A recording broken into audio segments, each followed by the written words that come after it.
Good morning friend, मैं सुप्रिया स्वागत करती हूँ आपका डिकोड एग्जाम में। फ्रेंड, आज डेली करंट अफेयर्स की क्लास में हम डिस्कस करेंगे 16 नवंबर से रिलेटेड जितने भी न्यूज़ हैं, जितने भी इवेंट्स हैं जो हमारे एग्ज़ाम के लिए इंपॉर्टेंट है, हम उन्हें एक एक करके यहाँ डिस्कस करेंगे। तो आइए फ्रेंड स्टार्ट करते हैं आज की क्लास। और आज की क्लास में हमारा सबसे पहला प्रश्न है कि निम्नलिखित में से किस अंतरिक्ष एजेंसी के द्वारा दुनिया को सौर ऊर्जा कैलकुलेटर एप्लीकेशन प्रदान किया जाएगा? इसरो, नासा, जाक्सा या फिर यूरोपियन स्पेस एजेंसी। तो फ्रेंड, इसका करेक्ट आंसर हो जाएगा ए, यानी कि इंडियन स्पेस रिसर्च ऑर्गेनाइजेशन के द्वारा दुनिया को सौर ऊर्जा कैलकुलेटर एप्लीकेशन प्रदान किया जाएगा। यानी कि ये ऐसा कैलकुलेटर होगा जो आपकी गणित की गणना, जो आपकी मैथ्स की कैलकुलेशन को नहीं करेगा, ये सौर ऊर्जा को कैलकुलेट करेगा कि दुनिया में कहाँ कितनी सौर ऊर्जा की क्षमता है। आइए इसके बारे में देखते हैं। तो भारतीय अंतरिक्ष अनुसंधान संगठन इसरो जल्द ही दुनिया को एक सौर ऊर्जा कैलकुलेटर एप्लीकेशन प्रदान करेगा जो दुनिया भर में किसी भी क्षेत्र की सौर ऊर्जा क्षमता को माप सकता है। ठीक है, समझ में आ गया इस लाइन से कि जहाँ भी दुनिया में कहीं भी कोई सौर ऊर्जा आ रही है तो उसकी क्या क्षमता है, उसको इस कैलकुलेटर के द्वारा, जिसको विकसित इसरो के द्वारा किया जाता है, हमारे देश की जो अंतरिक्ष एजेंसी उसके द्वारा जो विकसित कैलकुलेटर किया जा रहा है, उससे इन सौर ऊर्जा को मापा जा सकता है।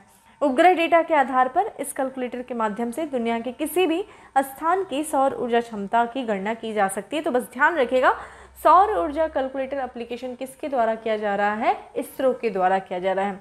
बात इसरो की कर रहे हैं तो इसरो, जिसे हम 1969 में इसरो नाम आया, ठीक है, इसरो की स्थापना हुई और फिर उसके बाद जो इसका हेडक्वार्टर है वो है बेंगलुरु, कर्नाटक की राजधानी बेंगलुरु में, ठीक है, इसका हेडक्वार्टर है। और वर्तमान में इसके चेयरमैन देखें तो के सिवान जो है वो इसके चेयरमैन है। ठीक है, नासा फ्रेंड अमेरिका की अंतरिक्ष एजेंसी है, जाक्सा जो कि जापान की है, और यूरोपियन कंट्रीज़ के जो कुछ मेंबर्स हैं जिनको यूरोपियन स्पेस एजेंसी उनकी है। ठीक है, आइए अगले प्रश्नों पे बढ़ते हैं। और हमारा अगला प्रश्न है कि हाल ही में राष्ट्रपति रामनाथ कोविंद द्वारा मेजर ध्यानचंद खेल रत्न पुरस्कार 2021 किस खिलाड़ी को प्रदान किया गया है? नीरज चोपड़ा को, रवि दहिया को, अवनी लेखारा को या फिर उपयुक्त में से सभी को? तो फ्रेंड, इसका करेक्ट आंसर हो जाएगा डी, यानी कि नीरज चोपड़ा को भी, रवि दहिया को भी और साथ ही साथ अवनी लेखारा, इन सभी जो खिलाड़ियों को, 12 खिलाड़ियों को इस वर्ष जो है मेजर ध्यानचंद खेल रत्न पुरस्कार से सम्मानित किया गया है। आइए इनके बारे में देख लेते हैं। तो राष्ट्रपति रामनाथ कोविंद जी द्वारा इस वर्ष देश के सर्वोच्च खेल पुरस्कार, कौन सा पुरस्कार? मेजर ध्यानचंद खेल रत्न पुरस्कार, जिसको अभी पहले किस नाम से जाना जाता था? राजीव गांधी खेल रत्न पुरस्कार के नाम से जाना जाता था।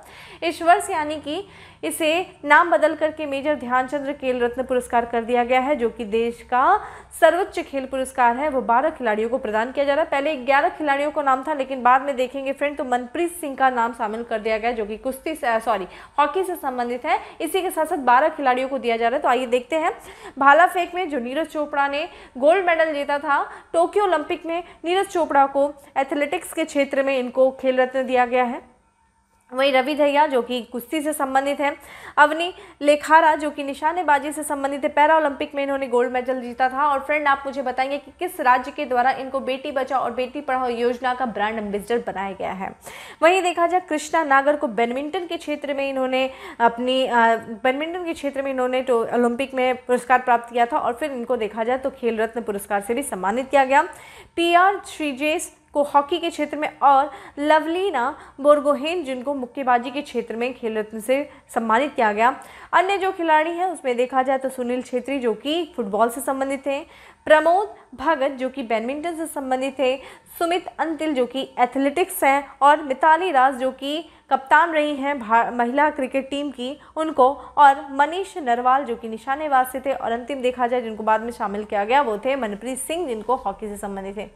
ठीक है, तो ये 12 खिलाड़ियों के नाम आपको पता होने चाहिए। प्रश्न ऐसे बन सकता है कि कुछ मैच द फॉलोइंग दे देगा, इनमें से कुछ खिलाड़ियों के नाम दे देगा, जैसे कि दे देगा सुनील छेत्री किस खेल से संबंधित है, मनीष नरवाल किस खेल से संबंधित है, मिताली राज किस खेल से संबंधित है, ऐसे प्रश्नों को दे देगा और आपको मैच द फॉलोइंग करके लगाना होगा। तो जितने 12 जो खेल रत्न पुरस्कार पाए हैं मेजर ध्यानचंद खेल रत्न पुरस्कार से, जितने लोगों को सम्मानित किया गया है, इन 12 खिलाड़ियों के नाम पता होना चाहिए और किस क्षेत्र से संबंधित है ये आपको जरूर याद होना चाहिए। ठीक है, आप जानते ही हैं जो मेजर ध्यानचंद, जिन्हें हम हॉकी का जादूगर कहते हैं, आप बताइए कि इनके बर्थ डेट पे हम राष्ट्रीय खेल दिवस के रूप में मनाते हैं। बड़ा आजकल मैं छोटा छोटा आज प्रश्न पूछूंगी, बहुत ज़्यादा आपको परेशान नहीं होना होगा। चलिए आप मुझे बताइए कि खेल दिवस मनाया जाता है वो किस डेट को मनाया जाता है।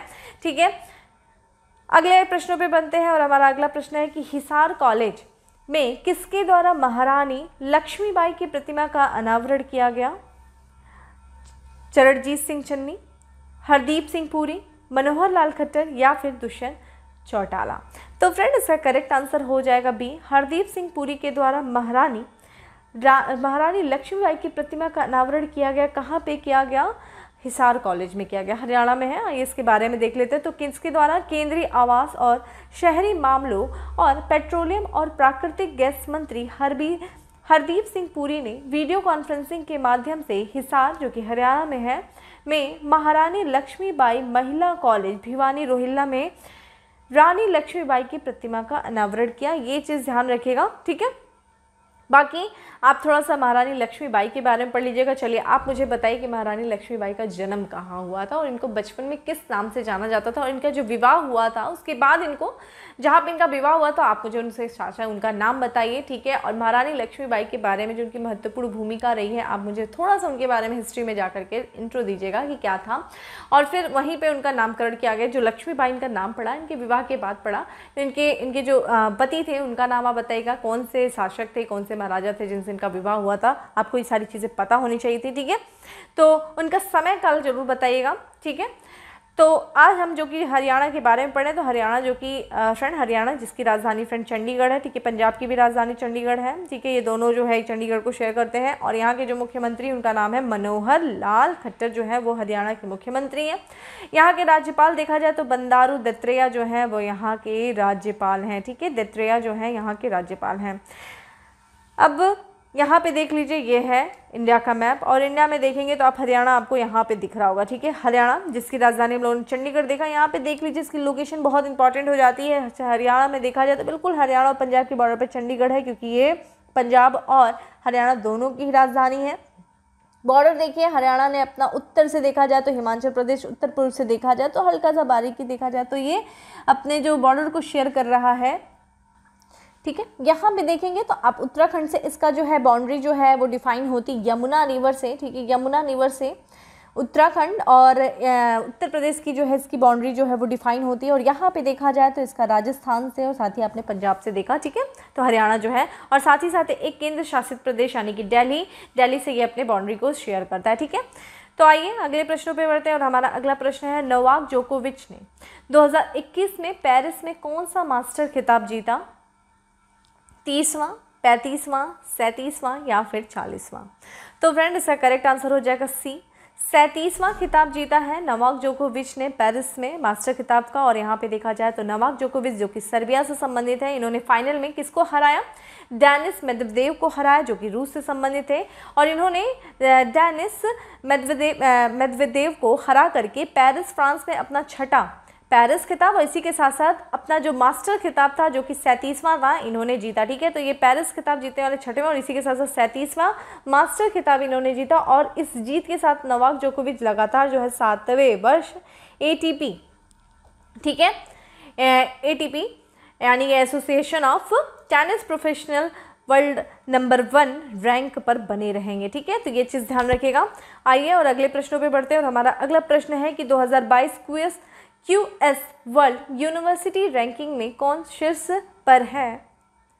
Oxford university, L university, packing university या फिर नेशनल यूनिवर्सिटी ऑफ सिंगापुर? तो फ्रेंड इसका करेक्ट आंसर हो जाएगा डी, यानी कि नेशनल यूनिवर्सिटी ऑफ सिंगापुर वो है 2022 के QS वर्ल्ड यूनिवर्सिटी रैंकिंग में शीर्ष पर है, पहले स्थान पे है। तो देखते हैं QS यानी कि क्वाक्वेरल सिनोम ने 2022 वर्ल्ड यूनिवर्सिटी रैंकिंग जारी की है। और इस रैंकिंग में देखा जाए तो किससे पहला स्थान मिला है? वो मिला है नेशनल यूनिवर्सिटी ऑफ सिंगापुर। और इसने लगातार जो है चौथे वर्ष जो है वो शीर्ष स्थान जो है वो हासिल किया है। तो लगातार 4 सालों से QS जो वर्ल्ड यूनिवर्सिटी रैंकिंग में लगातार जो है वो सिंगापुर की university, national university of Singapore, वो लगातार चौथे वर्ष में शीर्ष स्थान प्राप्त किया। भारत की बात करें फ्रेंड तो भारत की 2 यूनिवर्सिटी हैं जो मतलब 50 के अधीन 50 के अंतर्गत इन्होंने अपने 2 स्थान बनाए, जिसमें से देखा जाए तो IIT बॉम्बे जिसने 42वां स्थान बनाया, वहीं पे देखा जाए तो IIT दिल्ली जो है इसने 45वां स्थान बनाया है। तो इसी के साथ साथ शीर्ष 50 में केवल 2 ही भारतीय संस्थान है जिससे अपने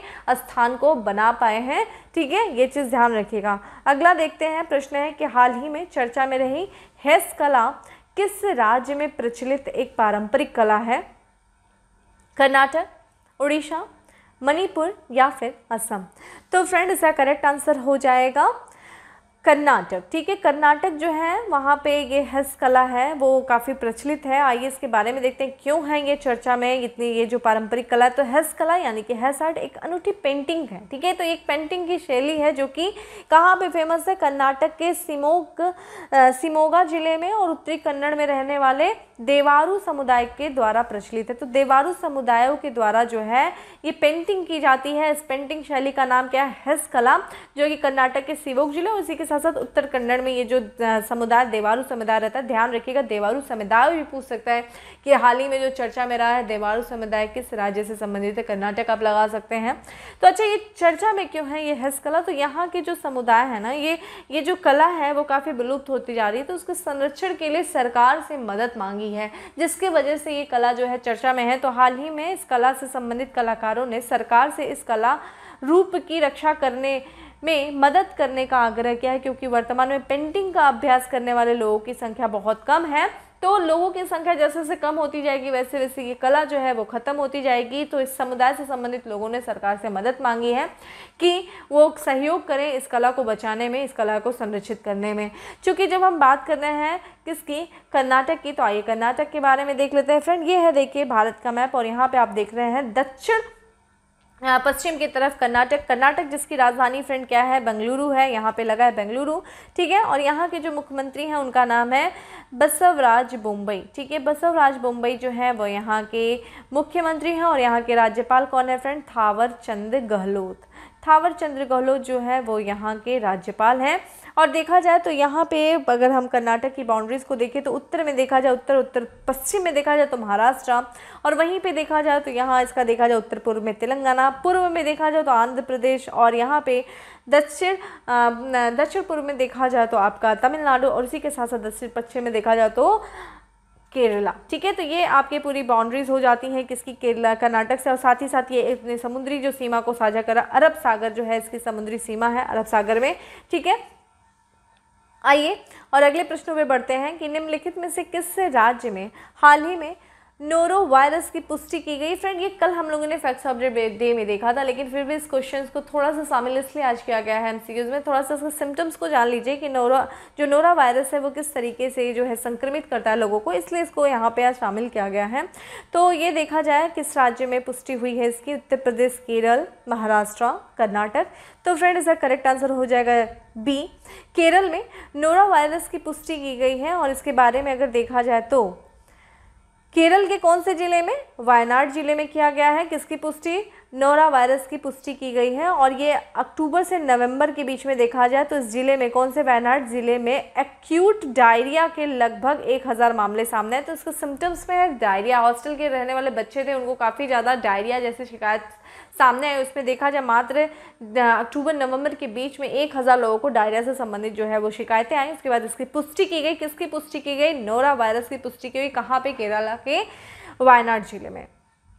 अगर हम नोरा वायरस के बारे में बात करें तो फ्रेंड ये एक पशु जनित रोग है और ये संक्रमित कैसे करता है, ये फैलता कैसे? तो दूषित पानी से, यानी कि गंदा पानी हो या फिर भोजन के माध्यम से एक से दूसरे के द्वारा जो है ये पशु जनित यानी पशुओं से मनुष्यों की तरफ फैलता है। ठीक है, इसके बारे में बात करें तो इसका कारण है गैस्ट्रोइंटेस्टाइनल देखा जाए तो इसके बारे में। ठीक है, तो इसके बीमारी का कारण फ्रेंड क्या है? गैस्ट्रोइंटेस्टाइनल जो है वो इसके बीमारी का कारण है। और इसमें देखिए प्रॉब्लम केस में आती है तो पेट और आंतों की परम जो है परत वो सूजन उसमें आती है, गंभीर उल्टी होता है, दस्त होता है। तो देखा जाए तो वही सिम्टम्स देखने को मिला था। लगभग 1000 बच्चे थे, हॉस्टल्स में रह रहे थे और भी लोगों को जो है अक्टूबर से नवंबर की डायरिया जैसे संबंधित जो है वो कारण डायरिया जैसी शिकायतें आई। इसमें पेट और आंतों में सूजन देखने को मिलती है, गंभीर उल्टी होता है, दस्त होता है, ठीक है। और कारण क्या है, गैस्ट्रोइंटेस्टाइनल बीमारी का कारण बनता है, ठीक है। तो ये चीज़ ध्यान रखिए। केरल की बात करें तो फ्रेंड ये देखिए इंडिया का मैप है और केरल देखिए यहाँ पे दक्षिण पश्चिम है, ठीक है।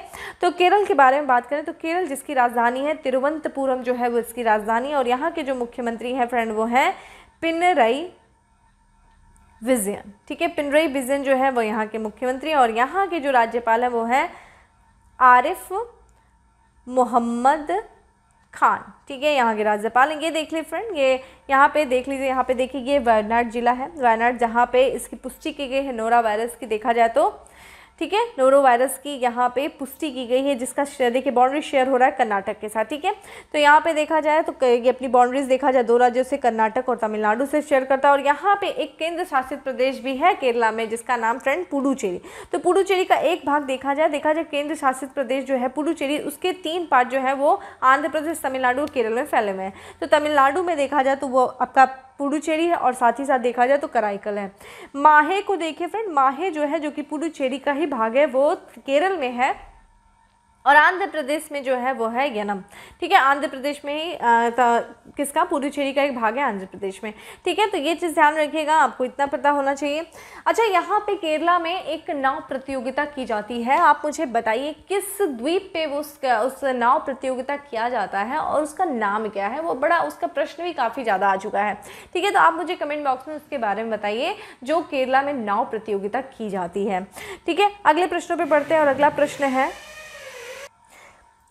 हमारा, निम्नलिखित में से किसके द्वारा स्टार्टअप मिशन और Cisco launch pad accelerator programme की मेजबानी की गई या की जाएगी। कर्नाटक, महाराष्ट्र, दिल्ली, केरल। तो फ्रेंड इसका करेक्ट आंसर हो जाएगा डी, केरल के ही द्वारा स्टार्टअप मिशन और Cisco launch pad accelerator programme की मेजबानी की जाएगी। इसके बारे में देखें तो केरल राज्य के द्वारा स्टार्टअप मिशन और Cisco launch pad accelerator programme संयुक्त रूप से अग्रणी टेक्नोप्रेन्योरशिप सीरीज़ की मेजबानी की जाएगी और इस पहल का उद्देश्य फ्रेंड क्या है, नवोन्मेष और सहयोग के लिए एक मंच प्रदान करना, ये इस पहल का उद्देश्य। और हमने ऑलरेडी केरल के बारे में बात कर लिया, आपको इसमें बहुत इन डेप्थ से जाने की ज़रूरत नहीं है। जहाँ पे मुझे लगता है कि हाँ कुछ समझाने जैसा चीज़ है वहाँ पे मैं समझाती हूँ, अदरवाइज़ आपका समय नहीं बर्बाद करना बिल्कुल चाहती हूँ। काफ़ी बच्चे इस बात को बोलते हैं कि मैम वीडियो को काफ़ी थोड़ा शॉर्ट करने की कोशिश करें, लेकिन फ्रेंड जो इन्फॉर्मेशन होती है उसे तो देना ही पड़ेगा, ठीक है। तो इसको ध्यान रखिएगा। बाकी आज की क्लास में बहुत ज़्यादा हमारा एनालिटिकल पोर्शन तो नहीं है, हम बहुत ज़्यादा फैक्ट्स पे आज चल रहे हैं, ठीक है। तो हमारा जो अगला प्रश्न है वो है कि किस मंत्रालय के द्वारा सफाई मित्र सुरक्षा चुनौती पर जागरूकता अभियान शुरू किया गया है। आवास एवं शहरी कार्य मंत्रालय, गृह मंत्रालय, सड़क एवं परिवहन मंत्रालय, महिला एवं बाल विकास मंत्रालय। तो फ्रेंड इसका करेक्ट आंसर हो जाएगा ये, आवास एवं शहरी कार्य मंत्रालय के द्वारा सफाई मित्र सुरक्षा चुनौतियों पर जागरूकता अभियान शुरू किया गया है। तो आइए देखते हैं। तो आवास और शहरी कार्य मंत्रालय के द्वारा 14 नवंबर से 20 नवंबर तक विश्व शौचालय दिवस समारोह के भाग के रूप में सफाई मित्र सुरक्षा चुनौती पर एक सप्ताह तक चलने वाले जागरूकता अभियान शुरू किया गया है। फ्रेंड वर्ल्ड टॉयलेट डे मनाया जाता है 19 नवंबर को, जो है वो वर्ल्ड टॉयलेट डे को मनाया जाता है और इसी दौरान देखा जाए तो 14 नवंबर से लेकर के 20 नवंबर तक ये सफाई मित्र सुरक्षा चुनौती पर जो एक सप्ताह तक चलने वाला जागरूकता अभियान चलाया जा रहा है, किसके द्वारा चलाया जा रहा है, आवास और शहरी कार्य मंत्रालय के द्वारा चलाया जा रहा है, ठीक है। इसके तहत देखा जाए तो देश भर में आयोजित किए जा रहे सफाई मित्र सुरक्षा चैलेंज में कितने शहर भाग ले रहे हैं, 246 शहर जो भाग ले रहे हैं। और इस चैलेंज का फ्रेंड उद्देश्य क्या है कि शहरों को अपने सीवर और सेप्टिक टैंक की सफाई के कार्यों को मशीनीकृत करने हेतु प्रोत्साहित करना, जिससे खतरनाक प्रवेश से सफाई कर्मचारियों की मृत्यु और दुर्घटनाओं को रोका जा सके, ठीक है। तो फ्रेंड आपको भी पता है कि ये जो सीवर होते हैं, जो सेप्टिक टैंक्स होते हैं, उसमें कितनी ज़्यादा टॉक्सिक गैसेस होते हैं, जिससे कि ये जो सफाई कर्मी होते हैं जब वो उसमें प्रवेश करते हैं तो उनके जो स्वास्थ्य पे बहुत ही हानिकारक प्रभाव पड़ता है और कभी कभी तो इन टॉक्सिक गैसेस की वजह से उनकी जान तक चली जाती है। इस चीज़ को ध्यान में रखते हुए आवास और शहरी कार्य मंत्रालय के द्वारा ये जागरूकता अभियान चलाया जा रहा है। शहरों को, जो शहर है उनको जागरूक किया जा रहा है कि ऐसी चीज़ों की सफाई के लिए जो सीवर हैं और जो सेप्टिक टैंक है सफाई के लिए मशीनीकृत जो है मशीनों का इस्तेमाल किया जाए, ना कि ह्यूमंस का। ठीक है, तो मैनुअल वर्क की जगह जो है आप मशीनों का इस्तेमाल करें ताकि ज़्यादा से ज़्यादा ऐसे कर्मचारियों की मृत्यु होने से बचाया जा सके या इस तरह की घटनाओं को रोका जा सके। यही एक रीज़न है इसको एक तरीके से ये जो जागरूकता अभियान चलाया जा रहा है उसका। ठीक है, अगले प्रश्नों पर बढ़ते हैं और हमारा अगला प्रश्न है कि हाल ही में चर्चा में रहा काहो गाँव किस राज्य में स्थित है? असम, अरुणाचल प्रदेश, लद्दाख, सिक्किम। तो फ्रेंड इसका करेक्ट आंसर हो जाएगा बी, अरुणाचल प्रदेश में स्थित है काहो गांव। और आइए देखते हैं ये चर्चा में क्यों था। तो काहो गांव अरुणाचल प्रदेश में स्थित है और काहो देखा जाए तो अरुणाचल प्रदेश का जिला है। आजा जिले में चीन की सीमा से लगा पहला गांव है। ठीक है, आजो देखा जाए तो अरुणाचल प्रदेश के 11 जिलों में से एक है जो चीन के साथ अपनी सीमा को साझा करता है। और ये जो गांव है जिसे हम बात कर रहे हैं काहो गांव, उसका चर्चा का कारण यह है कि अरुणाचल प्रदेश स्वतंत्रता के 75वें वर्ष के उपलक्ष्य में चीन सीमा पर स्थित गाँव काहो पर एक भित्ति चित्र या फिर डॉक्यूमेंट्री बनाने की योजना बना रहा है, जिसके कारण से ये काहो गांव जो है वो काफ़ी चर्चा में। तो पूछा जा सकता है कि हाल ही में चर्चा में काहो गांव जो है वो किस राज्य में है। चूँकि हम अरुणाचल प्रदेश की बात कर रहे हैं तो ये देखिए उत्तर पूर्व का जो है भारत है उसका ये मैप है जिसमें आपको हम अरुणाचल प्रदेश यहाँ पे दिख रहा है। अरुणाचल प्रदेश जिसकी राजधानी देख लीजिए फ्रेंड ईटानगर है। यहाँ के जो मुख्यमंत्री हैं उनका नाम है पेमा खांडू जो है वो यहाँ के मुख्यमंत्री, और यहाँ के जो राज्यपाल हैं वो उनका नाम है बी.डी. मिश्रा। ठीक है, बी.डी. मिश्रा जो है वो अरुणाचल प्रदेश के राज्यपाल हैं। ठीक है, ये चीज़ देखिएगा। अरुणाचल प्रदेश जिसकी सीमा देखा जाए तो दो क्या ये अंतर्राष्ट्रीय सीमा है, जिसमें से भूटान को, इधर से चाइना को, इधर से देखा जाए तो म्यांमार को साझा करी। तो तीन देशों के साथ ये अपनी अंतर्राष्ट्रीय सीमा को साझा करती है। वहीं देखा जाए तो राज्यों की बात करें तो यहाँ पे देखा जाए अरुणाचल प्रदेश से और नागालैंड से जो है ये अपनी सीमा को साझा कर रही है। ठीक है, तो आइए अब हम आते हैं फैक्ट्स ऑफ द डे पे, क्योंकि हम लोगों ने इस चीज़ को कंप्लीट कर लिया किसको एमसीक्यूज को। अब आते हैं फैक्ट्स ऑफ द डे पे। फैक्ट्स ऑफ द डे में हमारा सबसे पहला फैक्ट्स है कि 15 नवंबर को किस राज्य का राज्य गठन दिवस मनाया गया झारखंड। ठीक है, तो 15 नवंबर को जो है झारखंड राज्य का गठन दिवस मनाया गया। 2021 का आईबा इंटरनेशनल बॉक्सिंग एसोसिएशन पुरुष विश्व मुक्केबाजी चैंपियनशिप में कांस्य पदक जीता। किसने जीता? आकाश कुमार ने जीता। न्यूजीलैंड को हरा करके पहली बार पुरुष T20 विश्व कप का खिताब जीता। किसने जीता? ऑस्ट्रेलिया ने जीता। ठीक है, तो इन्होंने जो है पहली बार है जो है पुरुष जो ऑस्ट्रेलिया की टीम ने T20 का खिताब जीता है, पुरुष T20 का, किसको हरा करके? न्यूजीलैंड को हरा करके। इसके बारे में भी और भी चर्चा हम अगली क्लास में कर लेंगे। बाकी यहाँ पे देखा जाए अगला है कि भारत में स्वर्ण जयंती फेलोशिप प्रदान किया गया। कितने वैज्ञानिकों को किया गया? 17 वैज्ञानिकों को स्वर्ण जयंती फेलोशिप पुरस्कार या फिर प्रदान किया गया। अगला है 15 नवंबर को बिरसा मुंडा की जयंती पर कौन सा दिवस मनाए जाने की घोषणा की गई है प्रधानमंत्री जी के द्वारा? जनजातीय गौरव दिवस। तो जो कि 15 नवंबर को जो है बिरसा मुंडा की जयंती है, उस दिन जो है जनजातीय गौरव दिवस मनाया जाएगा। ठीक है, ये चीज़ ध्यान रखिएगा। बिरसा मुंडा के बारे में पढ़ते हैं तो मुंडा विद्रोह जो था वो आप जरूर पढ़ लीजिएगा, कब हुआ था, किस वर्ष हुआ था। मन करे तो कमेंट बॉक्स में आप मुझे भी बता दीजिएगा। ठीक है, आप अपनी इन्फॉर्मेशन मुझसे भी शेयर करते हैं, ये चीज़ मुझे बहुत अच्छा लगता है। मुझे आप लोगों से बहुत कुछ सीखने को मिलता है। मैं हमेशा कहती हूँ आप लोग मेरे लिए मोटिवेशन हो। ठीक है, अगला प्रश्न है कि संयुक्त अरब अमीरात, बहरीन, इजराइल और United state naval force central command की सेनाओं ने एक बहुपक्षीय समुद्री सुरक्षा अभ्यास शुरू किया है। कहाँ पे किया है? लाल सागर में किया है। कमेंट बॉक्स में आंसर बताइए कि लाल सागर जो है वो किन किन देशों से घिरा हुआ है। आज मैंने काफ़ी ज़्यादा प्रश्न पूछे हैं फ्रेंड, आप लोग मुझसे ये नहीं कहिएगा कि काफ़ी प्रश्न पूछे, लेकिन मैं जानबूझ के पूछ रही हूँ क्योंकि अब आपका एग्जाम बिल्कुल पास है। जितना ज़्यादा रिविज़न करेंगे आपके लिए फ़ायदा है। तो लाल सागर से जो है जो देश है, कौन से लाल सागर से जो टच करते हैं अपनी सीमाओं को, वो बताइए।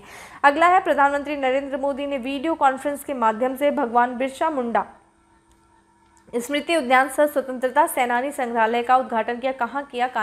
झारखंड की राजधानी रांची में किया। ठीक है, नेक्स्ट है राष्ट्रीय क्रिकेट अकादमी के अगले प्रमुख नियुक्त किए जाएंगे, किससे किया जाएगा? पूर्व बल्लेबाज वीवीएस लक्ष्मण को। ठीक है। हाल ही में पद्म विभूषण से सम्मानित इतिहासकार का निधन हो गया, उनका नाम था बाबा साहेब पुरंदर। ठीक है।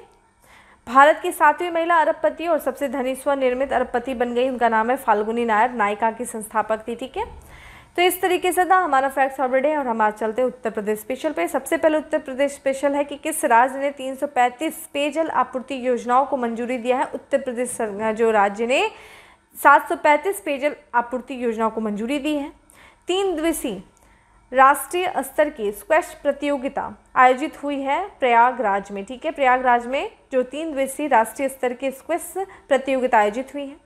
देश की पहली हल्की और मजबूत बुलेट प्रूफ जैकेट बनाई गई है। कहाँ पे बनाई गई? कानपुर में बनाया गया है। बाल सेवा योजना संबंधित है उत्तर प्रदेश से। और वहीं में प्रधानमंत्री नरेंद्र मोदी ने सांसद आदर्श गांव के रूप में कितने गांव को गोद लिया है? 2 गांव को गोद लिया है। ठीक है। आप उन 2 गांव के नाम भी देख लेना। और बाकी फ्रेंड, ये जो आज हम लोगों ने उत्तर प्रदेश स्पेशल देखा, ये रिवीजन था। हम लोगों ने ऑलरेडी इन सारे क्वेश्चंस को देखा हुआ है, लेकिन फिर से इसको आज शामिल किया गया क्योंकि अब थोड़ा थोड़ा हम रिवीजन मोड में चल रहे हैं। और हाँ, अब आज या कल में हम जो है करंट की जो 1 ईयर्स की जो रिवीजन है वो हम स्टार्ट करने जा रहे हैं। तो एक एक करके एक एक पोर्शन को नेशनल, इंटरनेशनल, इकोनॉमिक सेक्शंस के, इन्वायरमेंट एंड इकोलॉजी के, जितने भी स्पोर्ट्स से संबंधित जितनी सारी चीज़ें, उनको एक एक करके हम रिवीजन करेंगे। ठीक है। किससे संबंधित? जो आपका 5 दिसंबर को RO का एग्जाम होने जा रहा है, उसको ध्यान में रख करके। ठीक है। बाकी जिन लोगों को भी करंट अफेयर से संबंधित PDF चाहिए, वो आप डिकोड के टेलीग्राम ग्रुप को ज्वाइन कर सकते हैं और वहाँ पे जा करके आप PDF जो है डाउनलोड कर सकते हैं। बाकी सेशन अच्छा लगा हो तो लाइक करना नहीं भूलें, ज़्यादा से ज़्यादा शेयर करें और चैनल पे पहली बार आए हैं तो सब्सक्राइब करना नहीं भूलें। बाकी फिर से मिलते हैं नेक्स्ट सेक्शन में, तब तक के लिए bye, have a good day, stay safe and stay happy.